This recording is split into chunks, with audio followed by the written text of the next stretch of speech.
Hello, everyone. I'm so privileged to be here and to help our panelists share their insights with you about the topic, which is deep dive into the future of tourism workforce, what I would prefer to label human capital.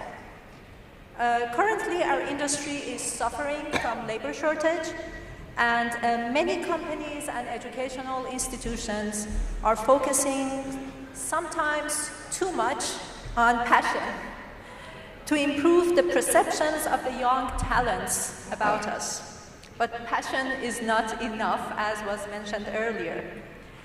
Meanwhile, with the emergence of Gen AI, the younger talents may be somewhat anxious about their competitive advantages.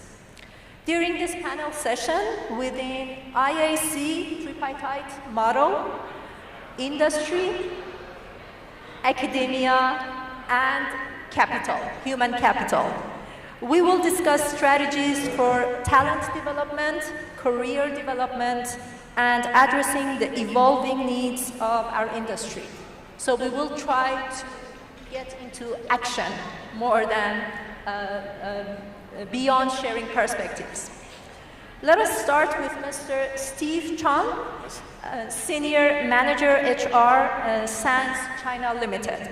So Steve, you specialize in designing strategic training initiatives that would have measurable, positive business outcomes. As an industry representative, not just as the representative of your company on this panel, first, what are your expectations from the human capital today that are somewhat different from a couple of years ago?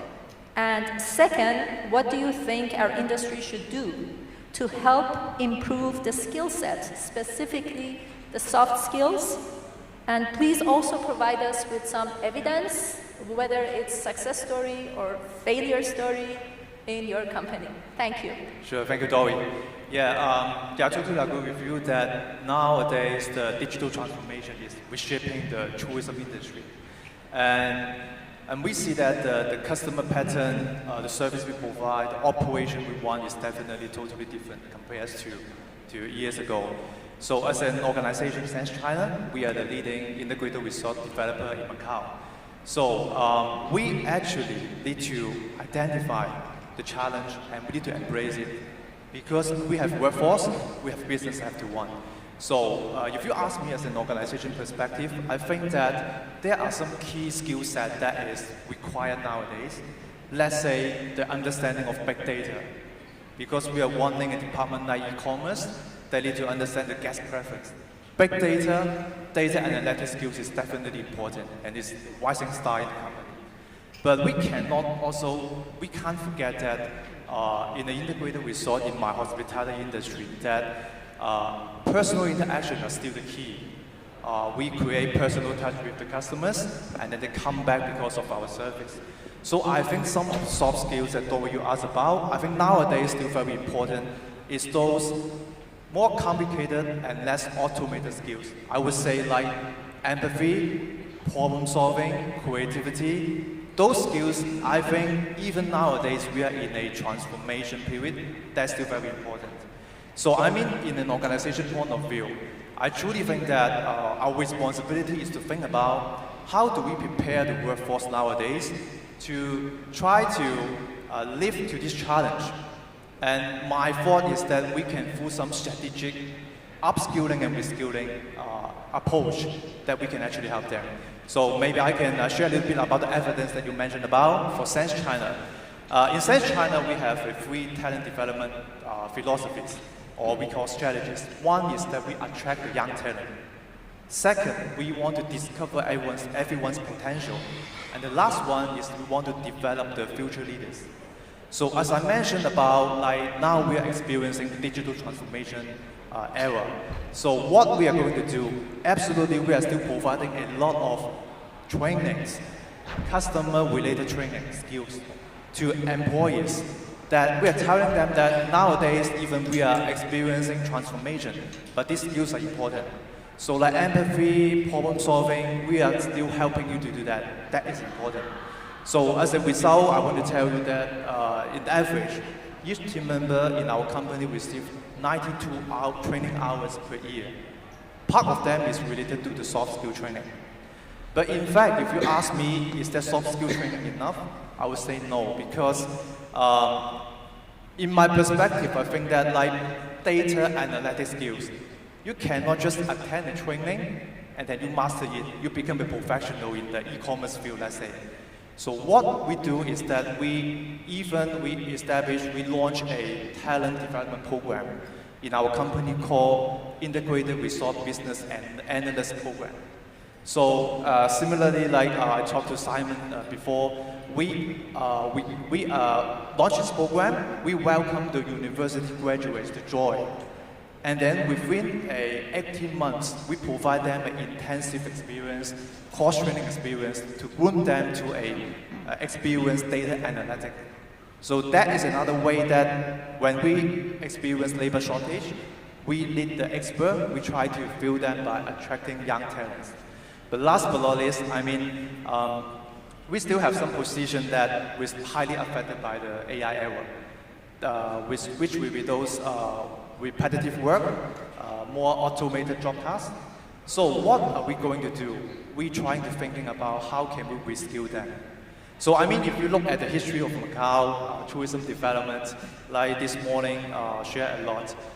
Years ago, our directions from the Macau tourism office of government, we are shipping a lot from gaming to non-gaming. So my organization also experienced this challenge because we have a group of employees from gaming, but we need to hire a lot of positions for non-gaming entertainment departments.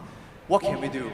So now, that time, we are running a massive reskilling program in my company, which we call My Way.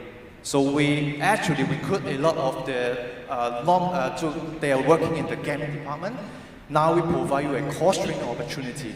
Within a few years' time, you will be transferred to non-gaming department. They create a second skill, first skill, or fourth skills. For the evidence you asked for, we have around 400 employees. They are successfully transferred from gaming to non-gaming. And that is not just an achievement for the human capital. So 400 out of? 400 out of 1,000. Yeah, participate. So, I mean, that is an achievement. You know, human capital, we help them to reskill. We are not going to say, we don't need you because of the transformation happened. But at the same time, we save around US 23 million because of we don't need to hire people externally. So I mean, that's what I want to say is that in an organization point of view, we can always have strategic approach, like reskilling and upskilling to cope with such transformation era. And I believe your retention rate is quite high. It's yes, our retention rate is 13% in our 26,000 team members.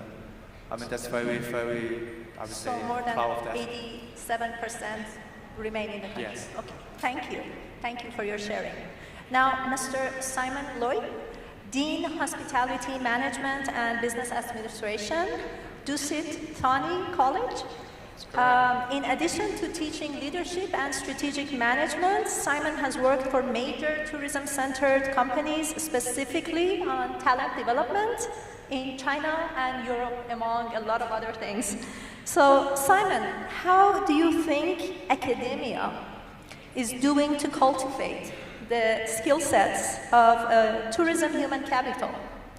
Are we preparing our students to be tech-savvy, potential leaders for our industry? And from students' perspectives, do we serve them well? Do we fulfill their expectations? Of course, you are more than welcome to provide some evidence about your industry or academic background. Thank you. Sure. So I would be cutting my career very short if I said that I didn't think that we prepared them well. But essentially, I think from our side as an institution at Dusit College, I certainly believe we prepare our students very, very well for industry. I think we have a 98% employment rate on graduation.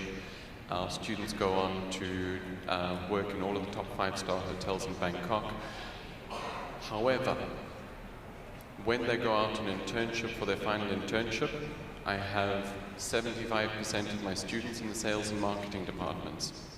I've got 10% of my students going into corporate offices to do HR roles. And the challenge comes in where you look at where are the current jobs in the hospitality and tourism sector. And I think the vast majority of jobs are actually at an operational level. And so the question now becomes, if all of our universities, if all of our higher educational institutions are training for degree programs, how are the careers within the hospitality and tourism sector actually then aligning to those degrees and to those programs as well? The vocational training sector is underfunded. Instructors are generally underpaid, and I think that they have a very difficult time creating passionate people to go and work in the hospitality and tourism sector afterwards. And it's unfair to put the blame onto them as educators, because I know that there are a lot of instructors who go out and put their entire lives into the classroom and creating students for the industry. And I would love to be able to see a way where, you know, we can find a way to bring industry and education closer together, because there is a divide currently. I think you as industry, you as the employers, are integrating technology into your operations. You're integrating AI into your operations in days, weeks, months after new technology is being launched. But it takes us within education sometimes years to be able to redesign curriculums and actually integrate that technology into our programs. Meaning then, when you look at our graduates, you've integrated technology, you put the student in front of the computer and you say, work with that piece of software.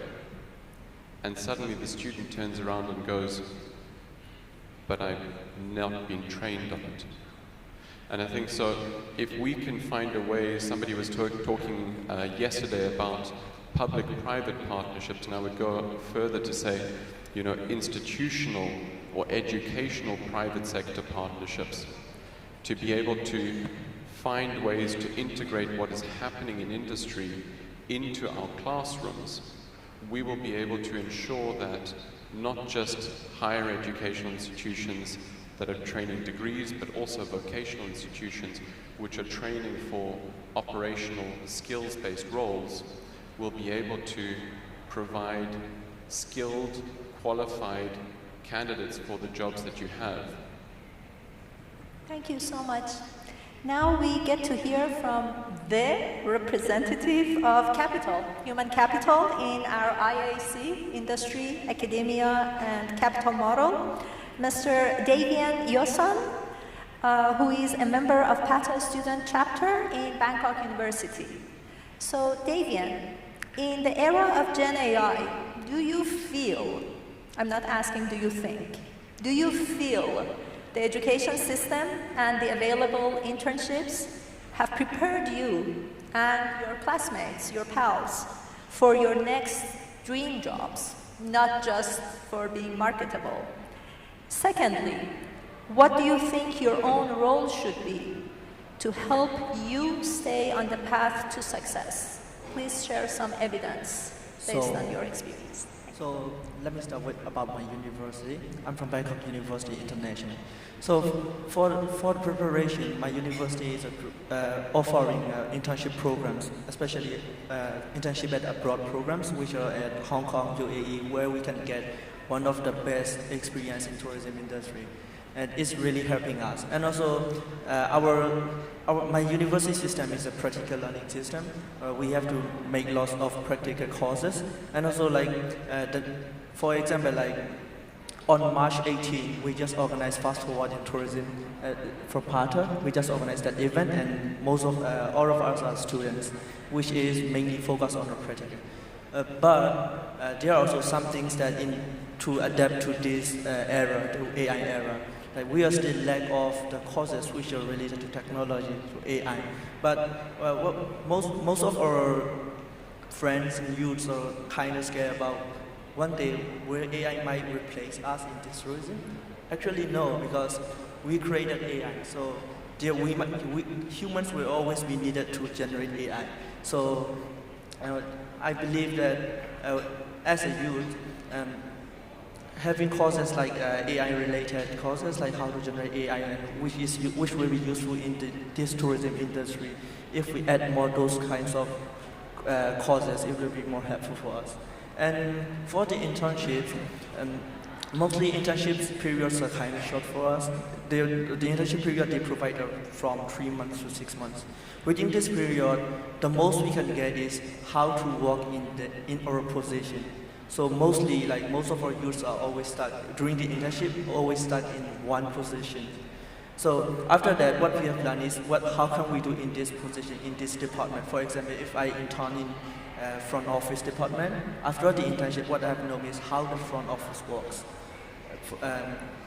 And we don't know much more about it. And also we can lay off the industry as well because they are also training for us, and they don't have much time for mentoring us to see our clear career path. So what I might want to see is like as a universities, more universities should make a collaboration with tourism industry such as PATO or any other organization to hold or to organize more conferences, webinars like this. Because from these conferences or webinars, we have learned a lot, and also we have a chance to know the up-to-date news and up-to-date facts about what's going on in this industry, and also we can get to know like the real actual leaders of this industry. We can know who are leading this industry, who are running this industry. So. Yeah, like if the universities and the industries are collaborating together, like it will be much more. We might get much more opportunities. Thank you. We will get into that. And for the second question.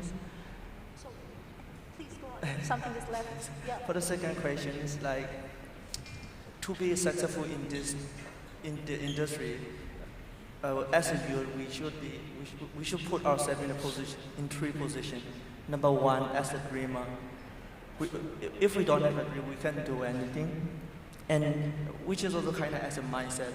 We need to have a dream, what to do it. And number two is a communicator. After we having a dream, we can't stop just by dreaming. We have to communicate with our seniors, the leaders, and also any other professions from this industry. So after communicating that, one day we might get into this industry and we might get a position. So if we are getting in this position, we should be as a contributor. So as we are becoming a contributor, like we will get lots of knowledge and experiences from our older generations. And when we are becoming the older generation, we can share back to our younger generations. And much more is that we can share even more that we were wishing to get, but we didn't get it to our younger generations. So helping the youth and giving a hand to the youth is not just for one generation, it's for many, many generations, and it's also the futures of our tourism industry. Thank you, you're so mature. Great. I believe we have some time in case you have any question to post on Slido. Our colleagues will share the QR codes soon. And we have heard the IAC perspectives. Now to wrap up our discussion, let's talk action. So, starting with Steve.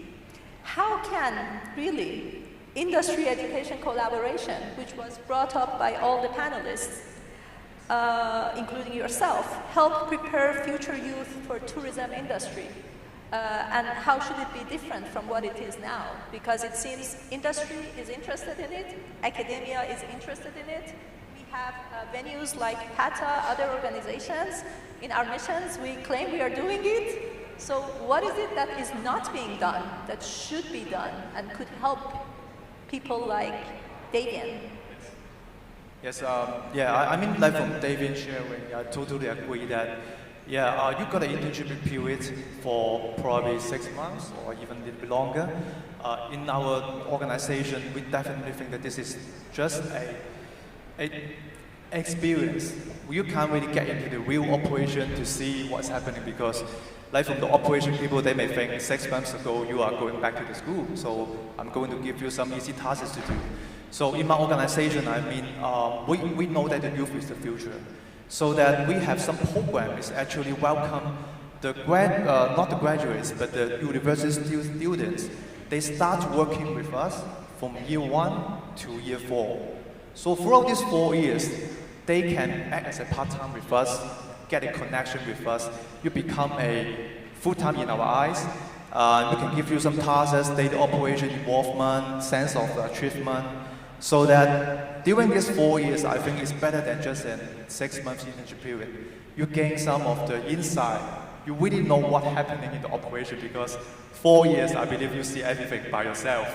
Not telling by others, not the big picture, not the beautiful pictures, but you know the operation.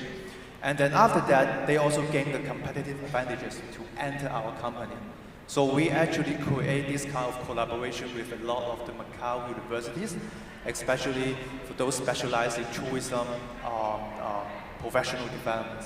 So I mean that is important. So for me, I'm proud to say that my organization is working quite closely with the Macau universities, like the University of Tourism, and another Macau, let's say the Polytechnic University. We also have some collaboration with them, organizing symposium, with some projects like what Simon mentioned. If they study some of the AI techniques, we actually have a project, industry project for the student to work on that. And then they come back to us to see how well you do. They are still the student. They are being coached by their professors. So this kind of collaboration, we are doing it, and we think that in the future, we have to reinforce that so that we can prepare the youth like Davian, right? You'll be more passionate and you're more confident to join the industry and be contributor. So I totally agree with you. Thank you, thank you. Actually, at Hong Kong Poly U, I'm also teaching an industry-sponsored class in which industry people come to us to give us advice, the other way around. Thank you. So, going back to Simon again. Simon, at grassroots level, what can individuals do to start with themselves to lead the inevitable change in the tourism industry as a result of technological advancements in action? So, there's a word that I wanted to pick up on that Davian mentioned. He wants to be able to contribute. And I think we need to think about what that means to jobs that we design in our industry in future. If we take technology and we integrate technology into our organizations, that all we as humans or as future employees are doing are processing information through technology and then passing that answer on to somebody else, that's no longer contributing.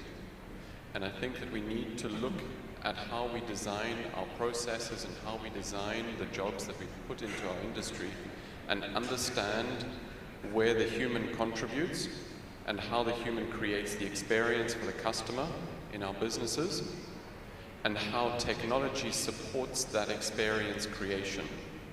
Because if we can look at our businesses and we can create jobs for the next generation that are interesting and that they can actually get value out of and actually feel like they have a special place in your organization, they will work for you not for money, but for blood, sweat, and tears. And they will love working in your industry. But if we create processes where students just feel like, or young people feel like they're processing information and they're only just passing an answer on, or they're there because this job can't be done by a machine, they will leave for another $50 somewhere else. And so I think each of us have to think about how we design the jobs to create jobs which are interesting to the next generation. Thank you so much. Thank you. I would say passion is not enough, but we need passionate people, and for passionate people, respect, recognition, and having meaningful career is very important. So we are talking about meaningful travel experience a lot these days. We should also talk about meaningful career life for the younger talents. So, Davian, this is the last question. Before we get into a couple of questions from the audience for you. Your dream is to be an entrepreneur in tourism. And your mindset definitely reflects that you have passion for that. And you are definitely a self-disciplined individual.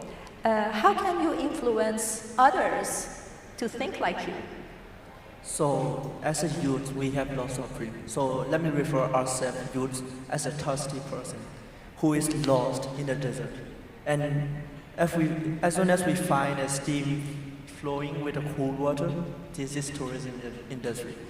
The more we can get unlimited, a thirsty person can get unlimited waters from there. It's the same to us. We can get lots of opportunities to this industry. We just need to find it. We just need to search it. We just need to seek it. For example, I like to do sports. I'm a football fan, so most people watch football as a sport. For me, I watch football as a sport, and on the other hand, football is also an opportunity for me to get into a tourism industry. Because the nearest is like the World Cup is coming. If World Cup is coming, people have to travel from one country to another country. So people are touring from another country. So this is our opportunity to grab it and start the business from there. So this is what I believe that entrepreneurship thing means. So like less people are starting like for the resident, the governments are providing, but what if we start with a lower price and affordable price to get international football fans to stay there? So yeah. So for the youths like me, just find it, just seek it, and don't be scared. Be passionate, but don't be too much patient. Thank you. So let's ask one of the questions that is addressed to you. So as a student, do you think the university should help you find your internships, or do you think you should be left independently? So most of us as youths, we choose to study tourism management or hospitality management because we know what we want to do. But our professors or the professionals from the industry will know better than us. Like sometimes we might be passionate in one thing, but there might be something better inside us which will be more suitable to us. So during the later, as I think Simon said, like some universities are providing like internship program, like there is how to say. From year to year, like first year they have to go an internship like related to some fields. The second year we have to go to internship related to maybe tourism industry. That at the third year maybe related to the hotel industry or something like that. So this will be much better for us as students, because if they let us to be left independently, we might just choose our comfort zone. Like maybe like for girls, they don't want to wear high heels, so they don't want to spend the whole day, so they might skip the front office department and just go to another department. So they can't see their clear career path. So I think it is important the university should have to find our internships. Thank you for sharing your thoughts. Okay, so there was a question for... Dori, can we answer the one on how we can improve internships? That's exactly what I wanted to ask. So you can read the question and then answer it. So the question is, what are the things that we can still improve with the current internship on-the-job training structure? Do you offer sales courses in your current curriculum? So since it's a curriculum question, I'll answer that. We offer marketing courses, we offer digital marketing courses, we offer distribution management courses. We cover sales within those scopes, but we do not have specific sales courses in our curriculum specifically. I think, how do we improve the current internship and on-the-job training structure? I think we need to look at why do we hire interns. Very often I have hotel companies come to us and say, I need interns to help run my hotel. And I think that's a fundamental problem with how you view the intern. An intern is there, yes, to get experience in a job, but they are not there as an employee. They are there to learn. They are there to be trained. And is there somebody who is assigned to that intern to actually supervise them? Or are they placed into a department as a waiter or as a housekeeper and then told to just go and do a job? So if we look from an industry perspective as to how do we improve the quality of our internships, I think we need to look at how are we, if you are taking interns into your organizations, how are you designing a training program that will actually help them to apply the different courses that they are learning in the institution that they are currently studying at, to be able to get an applied knowledge of that job and not just perform a function for you to be able to help you to operate your business. Thank you so much. Thank you.